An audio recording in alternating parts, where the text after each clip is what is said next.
Sailing just north of Nuuk, I saw firsthand some of the most compelling signs of climate change.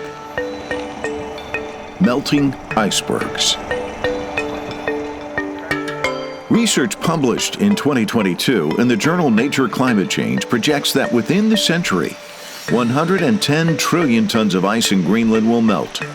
That will mean sea levels will rise by 1 foot everywhere in the world. It's their future that is at stake. Grimsson served 5 terms as Iceland's president. The realities of climate change and the need for global cooperation are what motivated him to create the Arctic Circle organization a decade ago. I realized very early in my presidency, more than 20 years ago, that the combination of the climate crisis and the importance of the Arctic would require a new international platform where all the key players, whether they were ministers, business leaders, top scientists, environmental leaders, indigenous representatives and others, were able to come together on an equal setting where everybody had the same right to speak, whether it was the young activist or president of a country. Now the annual assembly in Iceland every October has over 2,000 participants from more than 70 countries with all sectors being represented. This forum in Greenland is the second time we come to Greenland with an Arctic Circle forum. And when we did it the first time, there were still many people who doubted why should we come to Greenland? What is so important about Greenland? But now I think everybody realizes that Greenland is really the front line of climate change. Here you can see the glaciers and the ice melting. And the scale of Greenland is so enormous that if only about a quarter of the Greenland ice sheet melts, it will lead to a rise in sea level everywhere in the world by 2 meters. That means that coastal cities in the United States, in China, in other parts of Asia, in Africa, in Europe, will either be in an existential crisis or they will simply no longer exist. Like other countries, China has many reasons to pay attention to the Arctic, beyond the climate impacts. Melting ice is opening up new shipping routes in the North Pole, and Greenland in particular is home to many rare minerals. In its Polar Silk Road proposal, China has pledged to engage in, quote, pragmatic cooperation in the North Pole. That includes research, economic partnerships, and infrastructure development. Let me get inside your head a little bit, because I want to talk to you about your rather forward-thinking ideas, because in an interview years ago, you said, in the first years of my presidency, I pondered what would matter most to Iceland in the coming century. I came to the conclusion that 4 main issues would dominate: global warming, geothermal energy, the Arctic, and the rise of Asia. Spot on. Yeah. How did you see this when so many others didn't? Well, it's an interesting question, but you're absolutely right. I spent my first term, 1996 to the year 2000, contemplating this question. What are the trends and the challenges that will matter most in this new century? Perhaps because there was a new century coming. But also, as you know, I was a professor before I entered politics. I've always had an analytical academic inclination. So although the duties of the presidency were pressing, I took out some time to think. Almost a quarter of a century ago, I came to this conclusion. And everything that has happened since, even this meeting here in Greenland, demonstrate that I was right. And they're all interlinked. They're all interlinked. Because you cannot successfully deal with climate change unless you cooperate with India, China, and all the Asian powers. That is why the agreement between President Obama and President Xi Jinping was absolutely critical to the success of the Paris Climate Conference. Many people have forgotten that without the agreement between President Obama and President Xi, Paris would never have succeeded. And 50% of the energy requirements in the world is for heating and cooling cities. And there, geothermal is an absolutely crucial ingredient. Even if everybody had an electric car, even if everybody drove Tesla, it wouldn't matter very much. Of course, it's a good thing, but in the scale of things, the entire transport sector, cars, ships, airplanes, are only 25% of the energy, whereas house heating and cooling is 50%. And that is why the link between climate change, the Arctic, geothermal progress, especially in urban areas, and also the involvement of Asia, because in 30 years' time, 3/4 of the global population will live in Asia and Africa. And 2/3 of them, of the global population, will live in cities.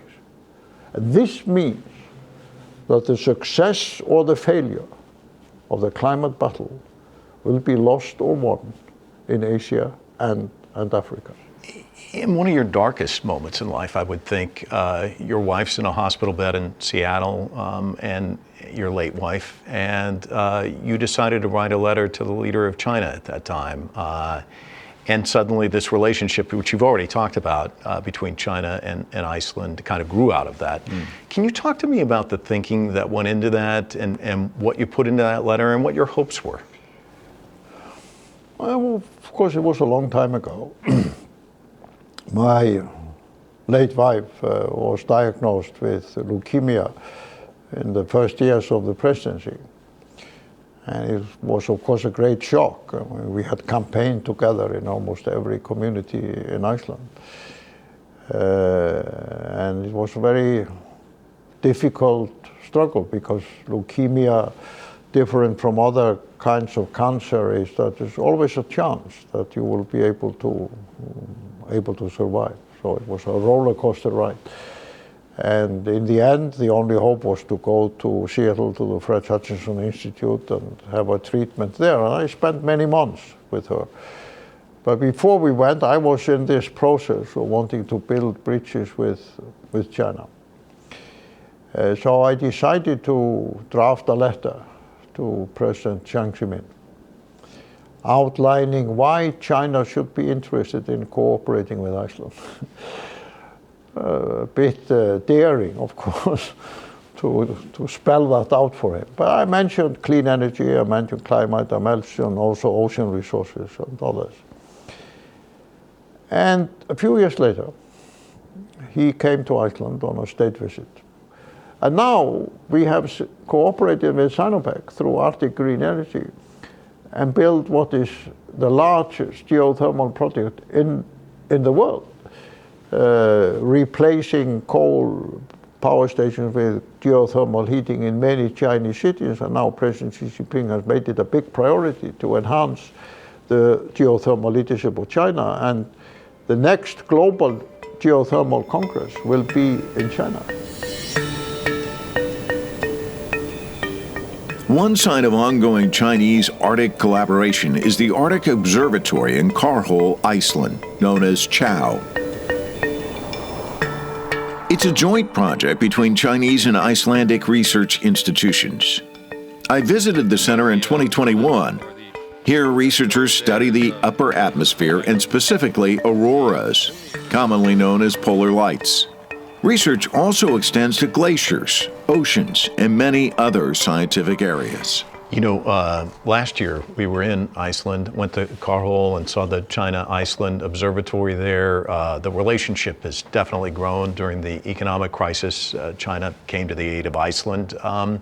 Where do you see the relationship going, and is it a difficult tightrope to maintain relations with China as well as the U.S.? I don't think so, because there are different foundations for these relationships.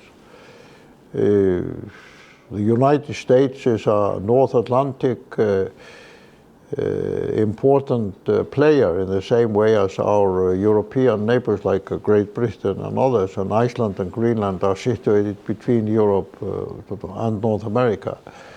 So there are a number of geographical as well as historical reasons for the relationship with the United States.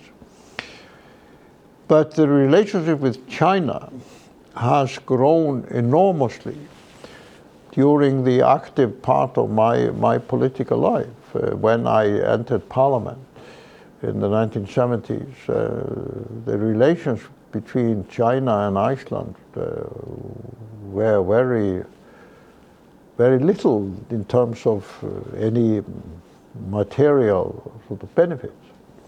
And even during the first years of my presidency, I was often asked by the Icelandic media, why are you always talking about China? What is this obsession with China? But now everybody realized China will soon become the largest economy in the world. And there are a number of trade interests, climate interests, energy interests, and others that are now the foundations of the growing Icelandic-Chinese relationship. But don't forget, Iceland was the first European country to sign a free trade agreement with China. But also in the important research on the Arctic and on the glaciers in the Third Pole region. But I can tell you honestly, I often asked myself in the early years of my presidency, perhaps during the first 2 terms or so, why were the Chinese leadership, who must be very busy with running China and having to deal with almost 200 countries in the world, why were they making time to meet with me and deal with Icelandic interests? And I came to the conclusion, and it surprised some people in the West, that it's an important part of the Chinese approach to the world to demonstrate that they treat small countries the same way as they treat the big countries. It's the equality of states on the global scene.